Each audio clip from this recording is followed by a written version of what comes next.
നമസ്കാരം. നമസ്കാരം.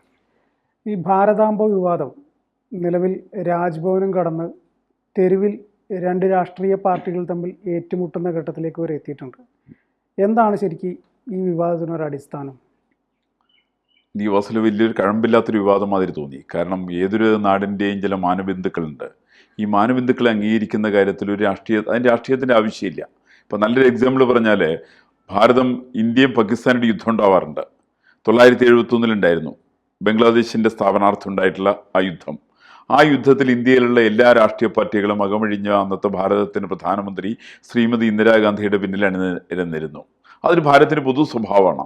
1962 ഇന്ത്യ ചൈനയുടെ യുദ്ധം ഉണ്ടായിരുന്നു. ആ ഇന്ത്യ ചൈന യുദ്ധ സമയത്ത് എല്ലാവരും പണ്ഡിറ്റ് ജവഹർലാൽ നെഹ്റുവിനെ പിന്താങ്ങിയിരുന്നു. ഇതിന് പിന്താങ്ങാതിരുന്ന ഒറ്റ പാർട്ടിയുള്ളൂ. ഒരു രാഷ്ട്രീയ പാർട്ടിക്ക് ആ സമയത്ത് അവർ പറഞ്ഞ് ഞങ്ങൾ നെഹ്റുവിനെ പിന്താങ്ങൂല.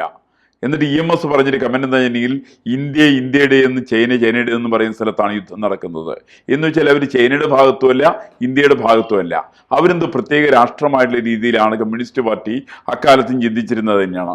സമാനമായിട്ടുള്ള രീതിയിലാണ് 47 ഒക്ടോബർ മാസം 28 പാകിസ്ഥാൻ ഇന്ത്യ ആക്രമിക്കുന്നുണ്ട്. അന്ന് കമ്മ്യൂണിസ്റ്റ് പാർട്ടിയുടെ നിലപാട് ഇതാണ്. ഇന്ന് മാത്രമല്ല, ഇന്ത്യക്ക് സ്വാതന്ത്ര്യം കിട്ടുന്നത് 1947 ആഗസ്റ്റ് മാസം 15 അത് ഇന്ത്യയുടെ സ്വാതന്ത്ര്യമേ അല്ല എന്ന് പറഞ്ഞ് പ്രഖ്യാപിച്ച് നടന്നവരാണ് കമ്മ്യൂണിസ്റ്റുകാര്. അവരൊരിക്കലും ഇന്ത്യ ഏതെങ്കിലും ഒരു രാജ്യവുമായിട്ട് യുദ്ധം വന്നിട്ടുണ്ടെങ്കിൽ ആ യുദ്ധത്തിന്റെ സമയത്ത് ഇന്ത്യയുടെ കൂടെ നിൽക്കുന്ന ഒരു സ്വഭാവവും ഇവിടുത്തെ കമ്മ്യൂണിസ്റ്റ് പാർട്ടികളെ സംബന്ധിച്ചില്ല. അതിൽ തീർത്തുമില്ലാത്തൊരു പാർട്ടിയാണ് മാർക്സിസ്റ്റ് കമ്മ്യൂണിസ്റ്റ് പാർട്ടി.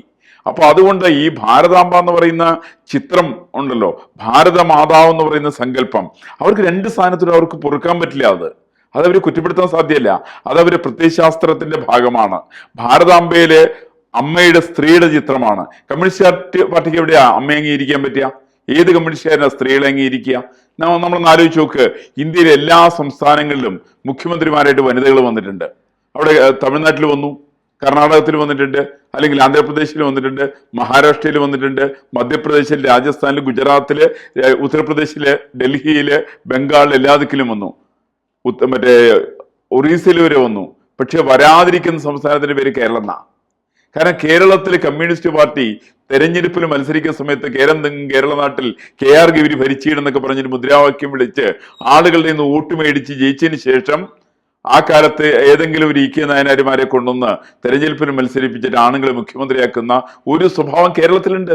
കേരളത്തിലൊരു മന്ത്രിക്ക്, ഒരു വനിതയ്ക്ക് ഏറ്റവും വലിയ ആകാവുന്ന ഒരു പോസ്റ്റിന്റെ പേര്, അത് പരമാവധി വന്നാൽ റവന്യൂ വകുപ്പിന്റെ മന്ത്രിയാ. അവർക്കാകാൻ സാധിക്കുന്നത് ആരോഗ്യ വകുപ്പാണ്. അവർക്ക് വിദ്യാഭ്യാസ വകുപ്പ് കൊടുക്കില്ല, അവർക്ക് വ്യവസായ വകുപ്പ് കൊടുക്കില്ല, അവർ കേരളത്തിന് മുഖ്യമന്ത്രിയാക്കാൻ സാധിക്കില്ല. കേരളത്തിൽ സാധ്യതയില്ല. കാരണം കേരളത്തില് സ്ത്രീകൾക്ക് അടുക്കളപ്പണിയാണ് വേണ്ടതെന്ന് മാർക്സിസ്റ്റ് കമ്മ്യൂണിസ്റ്റ് പാർട്ടി ഉറച്ചു വിശ്വസിക്കുകയാണ്. അതിന്റെ പേരിൽ അവർക്ക് പ്രധാനപ്പെട്ട വകുപ്പുകളൊന്നും ഇവർ കൊടുക്കില്ല. അങ്ങനെ കൊടുക്കാതിരിക്കുന്നതുകൊണ്ട് സ്വാഭാവികമായിട്ട് ഇവർക്ക് ഭാരതാംബയെ അംഗീകരിക്കാൻ പറ്റില്ല. ഭാരതാംബ എന്ന് പറയുന്ന സമയത്ത് അതിലൊരു സ്ത്രീ വനിതാ സങ്കല്പമാണ്. അതുകൊണ്ടാണ് അവർ പറയുന്നത് ഏതോ ഒരു വനിതയുടെ ചിത്രം വരച്ചു, ഒരു സാരി ഉടുപ്പിച്ചു എന്നാണ് പറയുന്നത്. അവർ പറയുന്നത് വെച്ച് കഴിഞ്ഞാല്, ഒരു ചിത്രകാരന്റെ ഭാവനയിൽ തെളിഞ്ഞ വെറും ഒരു ചിത്രം മാത്രമാണ് ഭാരതാംബ എന്ന് പറഞ്ഞ് ഇപ്പോൾ പ്രദർശിപ്പിക്കുന്നത്. രാജ്ഭവനിൽ അങ്ങനെ ഒരു സിസ്റ്റം, ഒരു കീഴ്വഴക്കം ഉണ്ടായിരുന്നില്ല. ഇപ്പോഴത്തെ ഗവർണർ വന്നതിന് ശേഷം ഒരു കീഴ്വഴക്കം കൊണ്ടുവരികയാണ്. രണ്ടാമതൊരു കാര്യം, ഞാൻ ശിവൻകുട്ടിയുടെ പരാമർശമാണെങ്കിൽ, ഞാൻ ഈ സംസ്ഥാനത്തിൻ്റെ വിദ്യാഭ്യാസ വകുപ്പ് മന്ത്രി, എൻ്റെ റൂമിനകത്ത് ഞാൻ കാൾ മാർക്സിനെ കൊണ്ടുവച്ച് കഴിഞ്ഞാൽ അത് അംഗീകരിക്കാൻ പറ്റുന്നതാണോ? അതങ്ങനെ ചെയ്യാൻ പാടില്ലാത്തതല്ലേ എന്നതാണ് അവരുടെ ചോദ്യം. അതിനകത്ത് ഞാൻ ശിവൻകുട്ടി മന്ദബുദ്ധിയാണെന്നുള്ള കാര്യത്തിൽ എനിക്ക് തർക്കമില്ല. കാരണം ശിവൻകുട്ടിക്ക് സാധാരണ പണ്ട് ചാക്കിരി അഹമ്മദ് കുട്ടിയെ കുറിച്ച് ബാഫയ്ക്ക് തങ്ങൾ പറഞ്ഞൊരു കമന്റ് ഉണ്ട്. ആ പുള്ളിക്ക് വിദ്യാഭ്യാസ വകുപ്പ് കൊടുത്ത സമയത്ത് ഓനില്ലാത്ത ഓന് കിട്ടിയില്ലോ എന്നാ പറഞ്ഞേ. സമാനമായിട്ടുള്ള രീതിയിലാണ് അത് അന്ന് പറഞ്ഞ ഈ മന്ത്രിമാരെ കൂടി ബാഫയ്ക്ക് തങ്ങളെ കാണാൻ പോയ സമയത്ത് 1971 പറഞ്ഞതാണത്. സമാനമായിട്ടുള്ള രീതിയിലാണ് ഇപ്പോഴത്തെ അവസ്ഥ.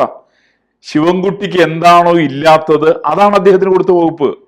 ശിവൻകുട്ടിക്ക് വകുപ്പ് ഭരിക്കാൻ വേണ്ടി അറിയില്ല. ആ വകുപ്പിലെ വിഷയം ഞാൻ നേരത്തെ ഒരിക്കൽ ഇതിനെ സംബന്ധിച്ച് എന്റെ സോഷ്യൽ മീഡിയയിലും പോസ്റ്റ് ചെയ്തിരുന്നു. ശിവൻകുട്ടിക്ക് കേരളത്തിന്റെ ഗവർണറെ രാജേന്ദ്ര വിശ്വനാഥ് ആർലേക്കർ എന്ന് പറയുന്ന പേര് അദ്ദേഹം തികച്ചു ഉച്ചരിക്കാൻ വേണ്ടി സാധ്യമല്ല. അത്രയ്ക്ക് വളരെ പരമദയനീയമാണ് ശിവൻകുട്ടിയുടെ അവസ്ഥ. ശിവൻകുട്ടി നിങ്ങൾ മറ്റേ വിജയിച്ച കുട്ടികളുടെ ലിസ്റ്റൊക്കെ പ്രഖ്യാപിക്കാറുണ്ടല്ലോ.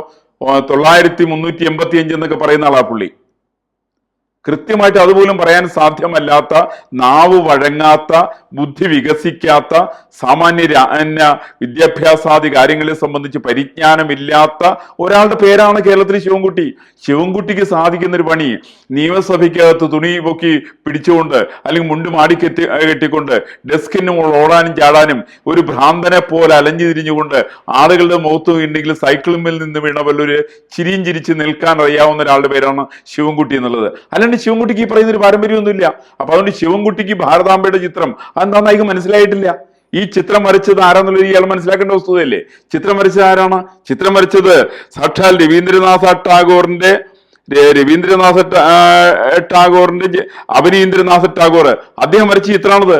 ഇത് 1904 വരച്ച ചിത്രമാണ്. ആ ചിത്രത്തിൽ പൂർണ്ണമായിട്ട് ഭാരതാംബ കാവ്യ മാത്രം ധരിച്ചിട്ടുള്ള ഭാരതാംബ ഉണ്ടായിരുന്നത്. അത് ഇയാൾക്ക് ശിവൻകുട്ടിക്ക് മനസ്സിലാവണ്ടേ? അല്ല, അവർ പറയുന്നത് ഈ ചിത്രത്തിന് എന്താണ് ഇന്ത്യൻ സ്വാതന്ത്ര്യ സമരമായിട്ടോ ഇന്ത്യയുമായിട്ടോ ബന്ധം എന്നാണ് ചോദ്യം. ഞാൻ ആ തിരിച്ചു ചോദ്യം ചോദിച്ചു കഴിഞ്ഞാലോ, ഇവർ വയ്ക്കുന്ന ഏതെങ്കിലും ചിത്രത്തിന് ഇന്ത്യൻ സ്വാതന്ത്ര്യ സമരമായിട്ട് ബന്ധമുണ്ടോ? ഇപ്പൊ കേരളത്തിൽ ഇന്ത്യയിലെ കോൺഗ്രസ് ഉണ്ട്. ഈ ഇന്നത്തെ കോൺഗ്രസ് ആയി എന്ന് പറയുന്ന പ്രസ്ഥാനത്തിന് ഇന്ത്യൻ സ്വാതന്ത്ര്യ സമരമായിട്ട് പുലബന്ധം പോലും ഉണ്ടോ? അല്ല, അവർ ഉപയോഗിക്കുന്ന കൊടിയുടെ നിറം എന്താ? ത്രിവർണ്ണ പതാകയാണ്. ശരിയാണ്. അവർ പറയുന്നത് രാഷ്ട്രീയ പാർട്ടിയുടെ പരിപാടികളല്ലല്ലോ ഒരു സംസ്ഥാന സർക്കാർ നടത്തുന്ന പരിപാടികൾ എന്നാണ് ചോദ്യം. അല്ലെ, ഞാൻ വേറെ ചോദിക്കട്ടെ, ആ രാഷ്ട്രീയ പാർട്ടിക്ക് ഒരു ഇന്ത്യന്റെ ത്രിവർണ്ണ പതാക എങ്ങനെ രാഷ്ട്രീയ പാർട്ടിക്ക് കിട്ടുക? ഇന്ദിരാ കോൺഗ്രസ് എന്ന് പറയുന്ന പ്രസ്ഥാനം 1969 ശ്രീമതി ഇന്ദിരാഗാന്ധി ആരംഭിച്ച പ്രസ്ഥാനമാണത്. ആരംഭിച്ച പ്രസ്ഥാനത്തിനകത്ത് ത്രിവർണ്ണ പതാകയാണല്ലോ ഒരു ചിഹ്നം. അവർ കൊടിയുടെ നിറാതാണല്ലോ. ഈ കൊടി ഇവർ അംഗീകരിക്കുന്നില്ലേ? അങ്ങനെയാണെങ്കിൽ അവർ ഭാരതത്തിന്റെ കൊടി ഇവർ അംഗീകരിക്കുമോ? അത് കോൺഗ്രസ്സുകാരെടുത്ത കൊടിയാണ്, അതുകൊണ്ട് ത്രിവർണ്ണ പതാക ഞങ്ങൾ അംഗീകരിക്കുന്നില്ല എന്നുള്ള നയം ശിവൻകുട്ടിക്കുണ്ടോ? അത് ശിവൻകുട്ടി വ്യക്തമാക്കേണ്ടതല്ലേ? എനിക്കൊന്ന് ശിവൻകുട്ടിക്ക് നയമുണ്ട്. കാര്യം ശിവൻകുട്ടി 2-3 കാര്യങ്ങൾ ഇതിനെ സംബന്ധിച്ച് പറഞ്ഞിരുന്നു. അതിന് ഈ എന്താ പറയാ, സിംഹത്തെ ചാരി നിൽക്കുന്ന സ്ത്രീയുടെ വനിതയുടെ ചിത്രം, അതേപോലെ തന്നെ ഭാരതത്തിന്റെ പൂർണ്ണമായിട്ടുള്ള ചിത്രം. ആ പൂർണ്ണമായിട്ടുള്ള ചിത്രം ഇയാള് പഠിക്കുന്ന ദേശീയ ഗാനമാണ്. പഞ്ചാബ്, സിന്ധ്, ഗുജറാത്ത്, മറാഠ എന്നൊക്കെ പറഞ്ഞിട്ടുള്ള ആ ഗാനത്തിന്റെ പൂർണ്ണമായിട്ടുള്ള അർത്ഥം ഗ്രഹിക്കാനായിട്ടുള്ള സാമാന്യ ബുദ്ധി ശിവൻകുട്ടിക്ക് വേണം. ആ സാമാന്യ ബുദ്ധി പി പ്രസാദിന് വേണം. ഈ ബുദ്ധി രണ്ടുപേരെ സംബന്ധിച്ചുമില്ല. ആ രണ്ടുപേർക്ക് ഈ ബുദ്ധി ഇല്ലാത്തതിന്റെ പേരിൽ എന്താന്ന് വെച്ചിട്ടുണ്ടെങ്കിൽ അഖണ്ഡ ഭാരതത്തിന്റെ സങ്കല്പമാണ് ദേശീയ ഗാനത്തിലുള്ളത്. അതുകൊണ്ടാണ് സിന്ധു വന്നത്. ആ സിന്ധു പാകിസ്ഥാനിലാണല്ലോ, അതിൽ ബംഗ വന്നല്ലോ, ഇന്നത്തെ ബംഗ്ലാദേശ് ആണല്ലോ, അതിനകത്ത് വന്നിട്ടുണ്ടല്ലോ. പഞ്ചാബ് പൂർണ്ണമായിട്ട് അതിനകത്ത് വന്നിട്ടുണ്ടല്ലോ. ആ പഞ്ചാബിന്റെ പകുതി ഭാഗം ഇന്നിപ്പോ പാകിസ്ഥാനിലാണല്ലോ. കാശ്മീർ വന്നിട്ടുണ്ടല്ലോ, കാശ്മീർ പാകിസ്ഥാനിലാണല്ലോ. എന്ന് വെച്ചിട്ട് അന്ന് വെട്ടിമുറിച്ചുകൊണ്ടല്ലോ ദേശീയ ഗാനങ്ങൾ ആലപിക്കുക. ദേശീയ ഗാനങ്ങൾ ആലപിക്കുന്ന സമയത്തും ദേശീയ പതാകകൾ ഉയർത്തുന്ന സമയത്തും ഭാരതമാതാവിന്റെ ചിത്രം വരയ്ക്കുന്ന സമയത്തും ഭാരതത്തിന്റെ മൊത്തം ചിത്രം വരയ്ക്കുന്ന സമയത്തും അഖണ്ഡ ഭാരത സങ്കല്പമാണ് ഇവിടെയുള്ള എല്ലാ രാഷ്ട്രീയ പാർട്ടികളും അംഗീകരിച്ചിട്ടുള്ളത്. ഇതിനൊരിക്കലും കമ്മ്യൂണിസ്റ്റ് പാർട്ടിക്ക് അംഗീകരിക്കാൻ പറ്റില്ലപ്പാ. കമ്മ്യൂണിസ്റ്റ് പാർട്ടിയുടെ ചരിത്രം തന്നെ ഒരിക്കലും ഭാരതം എന്ന് പറയുന്ന സങ്കല്പത്തെ അംഗീകരിക്കാൻ സാധ്യമല്ല. അവരേറ്റവും കൂടുതൽ റഷ്യയുടെ പിണിയാളന്മാരായിട്ട് നടന്നവരാണ്. അവർ ചൈനയുടെ പിണിയാളന്മാരായിട്ട് നടന്നതാണ്. അവിടെ നിന്ന് നക്കാപ്പിച്ച കാശുകൾ മേടിച്ചുകൊണ്ട് ഇന്ത്യയിൽ രാഷ്ട്രീയ പ്രവർത്തനം നടത്തുന്ന ആളുകളാണ്. അപ്പൊ അങ്ങനെ നടത്തുന്ന ആളുകളെ സംബന്ധിച്ച് ഒരിക്കലും ഭാരതം എന്ന് പറയുന്ന സങ്കല്പത്തെ അവർക്ക് അംഗീകരിക്കാൻ സാധ്യമല്ല. ശിവൻകുട്ടിക്ക് ഭാരത സങ്കല്പത്തെ സംബന്ധിച്ച് യാതൊരു ബോധവുമില്ല. അത്രയും യാതൊരു വിവരവുമില്ലാത്ത മനുഷ്യനാണ് അയാള്. അപ്പൊ അയാളെന്നൊരു ഇത് കയറി പറഞ്ഞു എന്നുള്ളതിന്റെ അപ്പുറത്ത് എനിക്ക് പലപ്പോഴും ഭാരതാംബ ചിത്രത്തിനകത്ത് ശിവൻകുട്ടിയുടെ വാക്കുകൾ കേട്ട സമയത്ത് ഒരു വേവലാതിയും തോന്നിയില്ല. എനിക്ക് ആകെ ഒന്നേ തോന്നിയുള്ളൂ, ശിവൻകുട്ടി ഗവർണറുടെ പേര് സത്യസന്ധമായിട്ട് പൂർണ്ണമായിട്ട് ഒരു വട്ടം പറഞ്ഞാൽ എനിക്ക് യാതൊരു സംശയമില്ല, നമുക്കൊക്കെ വേണമെങ്കിൽ പൊതുപ്രവർത്തനം അവസാനിപ്പിക്കാം. കാര്യം ശിവൻകുട്ടിയുടെ മന്ദബുദ്ധി മാത്രമൊന്നുമല്ല, അത്യാവശ്യം കാര്യങ്ങൾ വിവരം ഉണ്ടെന്നുള്ളൊരു ബോധ്യം നമുക്കുണ്ടാവും. ഇത് അയാൾക്ക് പറയാൻ വേണ്ടി സാധ്യമല്ല. അയാൾക്ക് ഒരു കാര്യം നേരെ ചൊവ്വേ പറയാനറിയില്ല, പഠിക്കാനറിയില്ല, മനസ്സിലാവില്ല, പൊതുസമൂഹത്തോട് അവതരിപ്പിക്കില്ല. അതുകൊണ്ട് അദ്ദേഹം ഭാരതാംബയെ കുറിച്ച് പറഞ്ഞതൊന്നും അദ്ദേഹത്തിന് മനസ്സിലാക്കി പറഞ്ഞതല്ല. ചില പാണന്മാരെങ്ങനെ പഠിപ്പിച്ച ചില കാര്യങ്ങൾ അവിടെ വന്നിട്ട് ഇറങ്ങിപ്പോകാൻ വേണ്ടിയിട്ട് മാത്രം നടത്തിയ ഒരു അൽഗുൽത്ത് ഏർപ്പാടെന്നുള്ളതിന്റെ അപ്പുറത്ത് ഈ പറയുന്ന ശിവൻകുട്ടിയുടെ വിവാദത്തിന് യാതൊരു അടിസ്ഥാനവുമില്ല, അർത്ഥവുമില്ല. എല്ലാ സ്ഥലങ്ങളിലും ഭാരതമാതാവിന്റെ ചിത്രമുണ്ട്. ഡൽഹിയിലുള്ള എല്ലാം ഇവര് കാണാൻ പോകുന്ന മന്ത്രിമാരുടെ ആഫീസിൽ നിന്ന് കയറി നോക്കട്ടെ, അവിടേക്ക് ഭാരതമാതാവിന്റെ ചിത്രമുണ്ടല്ലോ. ഇവരിപ്പോ കാണാൻ പോലും നിർമ്മല സീതാരാമന്റെ ആഫീസിന്റെ അവിടെ എന്താ ഉള്ള ചിത്രത്തിന്റെ പേരെന്താ? ഒരു ഇന്ത്യൻ പ്രധാനമന്ത്രി കാണാൻ പോയിട്ടുണ്ടല്ലോ, അവിടെയുള്ള ചിത്രം ഏതാ? ഭാരതമാതാവിന്റെ ചിത്രമല്ലേ. ഇവർ രാഷ്ട്രപതിയെ കാണാൻ പോയിട്ടുണ്ടല്ലോ, അവിടെയുള്ള ചിത്രം ഏതാ? ഭാരതമാതാവിന്റെ ചിത്രമല്ലേ. എല്ലാ ദിക്കിലും ഭാരതമാതാവിന്റെ ചിത്രമുണ്ട്. അത് വയ്ക്കുന്ന സമയത്ത് കേരളത്തിലെ ചില കോൺഗ്രസ്സുകാർക്കും കേരളത്തിലെ ചില കമ്മ്യൂണിസ്റ്റുകാർക്കും ഒക്കെ സാമാന്യ ബോധത്തിന്റെ അഭാവം കൊണ്ട് അവർക്ക് ചില വികാര തള്ളിച്ച വന്നിട്ടുണ്ടെങ്കിൽ ആ തള്ളിച്ചല് നമുക്ക് വളരെ അതിനകത്തൊരു സിമ്പതി മാത്രമേ ഉണ്ടാക്കാൻ വേണ്ടി സാധ്യമാവുള്ളൂ, വളരെ വേദന മാത്രമേ ഉള്ളൂ. ഇത് ശിവൻകുട്ടിയിൽ നിന്ന് നമുക്ക് ഏതായാലും സ്വാഭാവികമായിട്ട് രീതിയിൽ പ്രതീക്ഷിക്കാവുന്ന ചില വാക്കുകൾ മാത്രമായിട്ട് ഇതിനെടുത്താൽ മതി.